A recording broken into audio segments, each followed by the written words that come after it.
from ESPN, John Buccigross. John, great seeing you. Great to be here. A couple of things. You're a Hobie Baker voter. Yeah, I am this year for the first time. So good. For the first time, you could vote for a guy here from UMass. Yeah. So put you on the spot. What do you think of Cale Makar? Well, obviously that first period kind of really set the tone for what he's done all year. He really reminds me of Charlie McAvoy, the way McAvoy plays. He's daring, obviously offensive-minded, ultra-talented, and tough and strong. So I can't believe the jump he's made from last year. I know you've seen it. And so for him to score that goal, it's pretty apropos to get that goal in the first period and keep them in this thing at 2-1. Yeah, there's a lot of speed. He built up his strength, went to Calgary this offseason and did a lot of work back at home. And you can tell that his speed and strength have changed quite a bit. Yeah, he plays a man game now. Yeah, and last year he didn't have that element. He's ready for the NHL. Clearly, he wasn't after last year. I always think kids should stay an extra year just in case. When in doubt, stay that extra year. Get closer to your degree if he wants to. I mean, he's going to make $30-40 million in the NHL. He probably won't need that degree. But, you know, if the parents would like him to see him get it, take some. I know Torrey Krug just got his degree. He certainly didn't need it. He'll make plenty of money in the NHL. But so hopefully 2 years at an institution like this, get kind of close to your degree, make it a goal.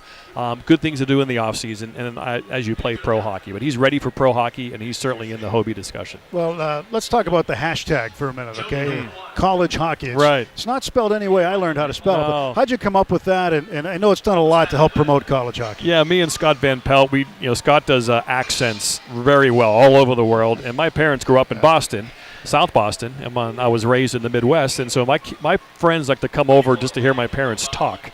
They like to hear that Boston accent. John, get in the car. So do you have to translate? I did back then. Yeah, I did. But now they're back in New England, and I'm in New England, and so it's just college hockey. I just threw it out there on Twitter one night. It got a little bit of traction. This was probably 6-7 years ago. We just stayed with it. Now we sell hats and T-shirts and give the money to hockey-related charities. So it's been fun. We've given away over $200,000 in charities from selling hats out of my house by myself. So it's been really fun. I asked you if you had one of those hats with you earlier today, and you sold them out. I passed them out to the kids. The big line coming into the game. We gave them free pizza and a couple of lids. So it was a pretty good night for the kids. That's a pretty good night. Yeah. What do you think of this UMass program and the meteoric rise it's had under It's unreal. Carvel? It's unreal.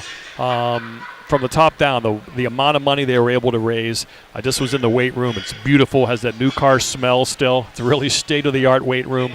And what they've done to freshen the place up, it's really impressive. And now to have Cale, who will be in the NHL maybe at the end of this year, hopefully not. So UMass wins the national championship. He won't be able to play. He could go for the playoffs. Good. If they're able to come from behind, they're not in there right now. But, he'll spread the word around. It should help the program. But, man, I love the student section. They're really engaged. It's just a great vibe. And I know, when you call a game, you want to have an atmosphere. And you have a great seat here. You're right in the middle of it. So it's a great crowd. It's an engaged crowd. It's a witty, funny student section. It's what college hockey is all about. John Buccigross joining us from ESPN.